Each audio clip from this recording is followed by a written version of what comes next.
Welcome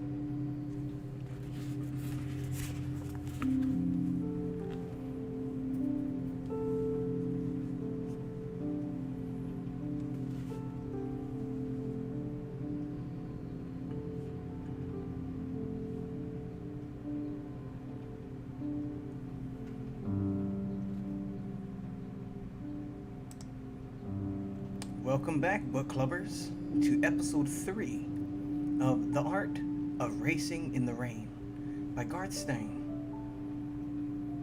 This book is told by Enzo the dog. It is told by Enzo's perspective. Sure to be a great book for you to share with your friends and family, and we hope that you continue to join us on our read along and read aloud series here on the Neighborhood Book Club. We are on page 30, and that is chapter 7.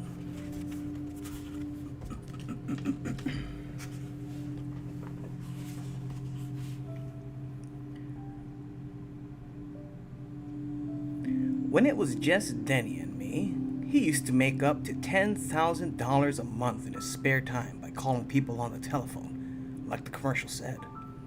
But after Eve became pregnant, Denny took his job behind the counter at a fancy auto shop that serviced only expensive German cars. Denny liked his real job, but it ate up all of his free time, and he and I didn't get to spend our days together anymore. Sometimes on weekends, Denny taught at a high-performance driver's education program run by one of the many car clubs in the area, BMW, Porsche, Alfa Romeo, and he often took me to the track with him, which I enjoyed very much. He didn't really like teaching at these events because he didn't get to drive. He just sat in the passenger seat to tell other people how to drive. And it hardly paid for the gas it cost him to get down to the track, he said. He fantasized about moving somewhere, to Sonoma or Phoenix or Connecticut or Las Vegas or even Europe, and catching on with one of the big schools so he could drive more. But Eve said she didn't think she could ever leave Seattle. Eve worked for some big retail clothing company because it provided us with money and health insurance, and also because she can buy clothes for the family at the employee discount. She went back to work a few months after Zoe was born, even though she really wanted to stay home with her baby. Denny offered to give up his job to care for Zoe, but Eve said that wasn't practical. Instead, she dropped Zoe off at daycare center every morning and picked her up every night on her way home from work. With Denny and Eve working and Zoe off at daycare, I was left to my own devices. For most of the jury days, I was alone in the apartment, wandering from room to room, from nap spot to nap spot, sometimes spending my hours doing nothing more than staring out the window and timing the metro buses that drove by on the street outside to see if I could decipher their schedule. I hadn't realized how much I enjoyed having everyone bustling around the house for those first few months of Zoe's life. I had felt so much of a part of something. I was an integral figure in Zoe's entertainment. Sometimes, after a feeding, when she awoke and alert, she strapped safely into her bouncy seat. Eve and Denny would play monkey in the middle, throwing a ball of socks back and forth across the living room. I got to be the monkey. I leapt across for the socks and scrambled back to catch them, and then danced on four legs clown to catch them again. And when, against all odds, I reached a sock ball and batted it into the air with my snout, Zoe would squeal and laugh. She would shake her legs with such force, the bouncing chair would scoot along the floor. And Eve and Denny and I would collapse in a pile of laughter. But then, everyone moved on and left me behind. I wallowed in the emptiness of my lonely days. I would stare out the window and try to picture Zoe and me playing Eno Fetch, a game that I invented but she later named, in which Denny and Eve would help her roll a sock ball or fling one of her toys across the room, and I would push it back to her with my nose, and she would laugh, and I would wag my tail, and then we would do it again. Until one day when a fortunate accident happened and changed my life. Denny turned on the TV in the morning to check the weather report, and he forgot to turn off the TV. Let me tell you this, the Weather Channel is not all about weather. It is about the world. It is about how weather affects us all, our entire global economy, health, happiness, spirit. The channel delves on a great deal into the weather phenomena of all different kinds. Hurricanes, cyclones, tornadoes, monsoons, hail, rain, lightning storm, and they especially delight in the confluence of multiple phenomena. Absolutely fascinating. So much so that when Denny returned from work that evening, I was still glued to the television.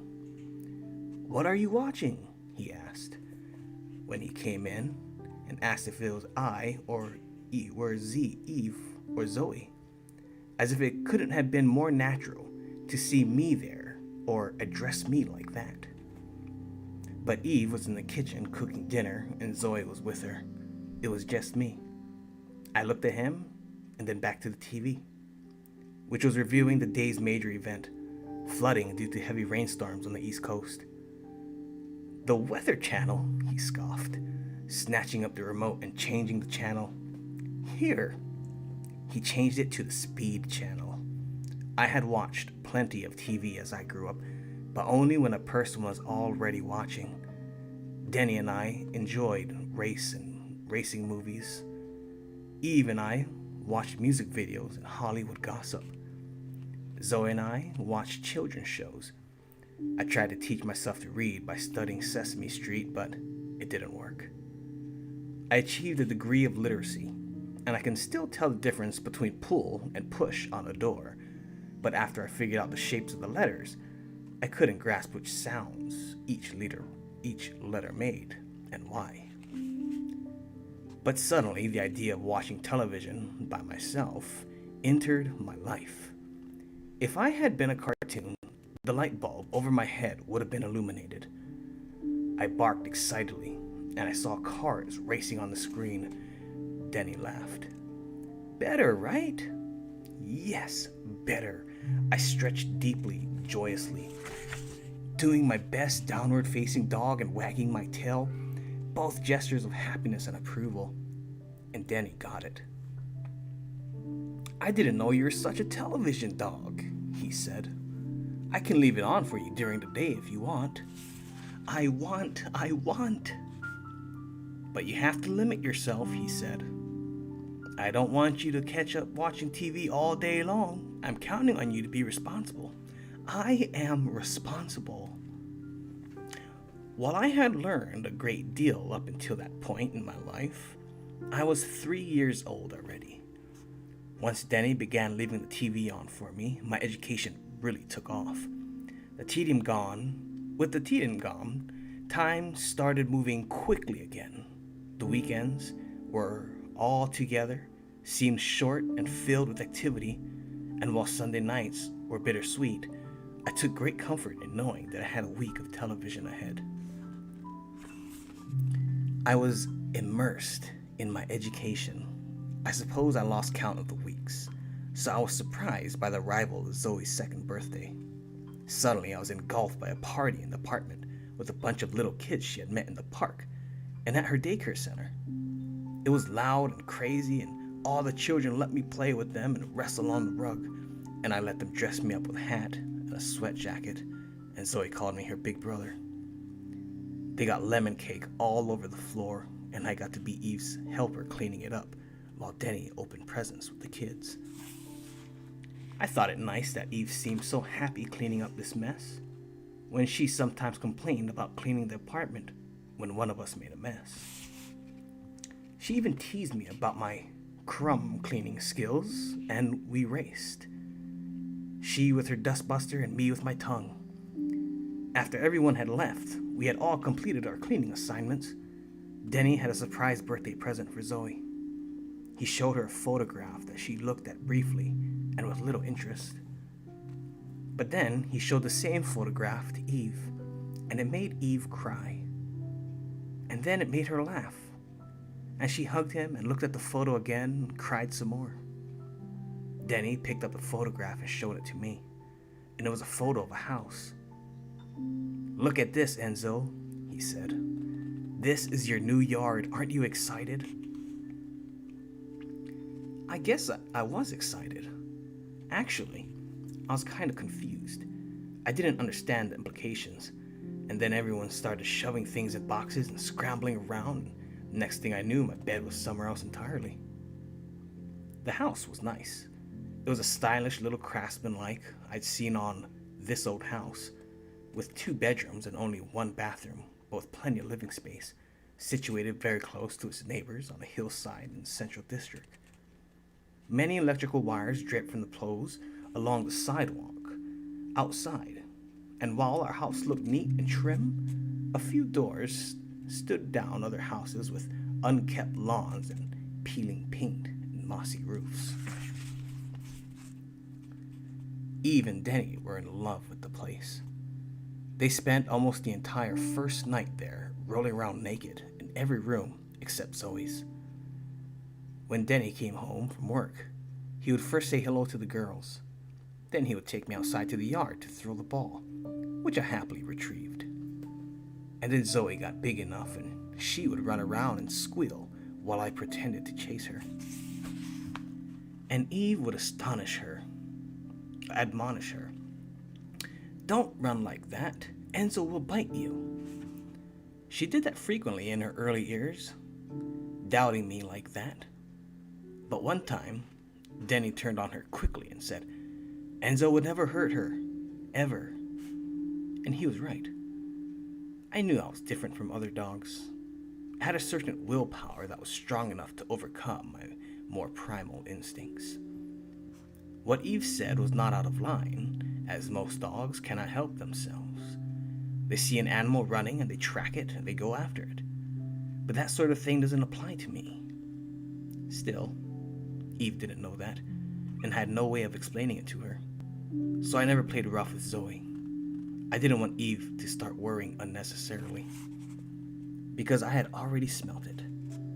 When Denny was away and Eve fed me, and she leaned down to give me my bowl of food, and my nose was near her head, I had detected a bad odor, like rotting wood, mushrooms, decay, wet, soggy decay. It came from her ears and her sinuses. There was something inside of Eve's head that didn't belong. Given a facile tongue, I could have warned them. I could have alerted them to her condition long before they discovered it with their machines, their computers, their supervision scopes that can see inside of a human head. They may think those machines are sophisticated, but in fact they are clunky and clumsy, totally reactive, based on a philosophy of symptom-driven medicine that is always a step late. My nose, yes, my little black nose that is leathery and cute, could smell the disease in Eve's brain long before she knew it was there. But I hadn't a facile tongue, so all I could do was watch and feel empty inside. Eve had assigned me to protect Zoe no matter what, but no one had been assigned to protect Eve, and there was nothing I could do to help her.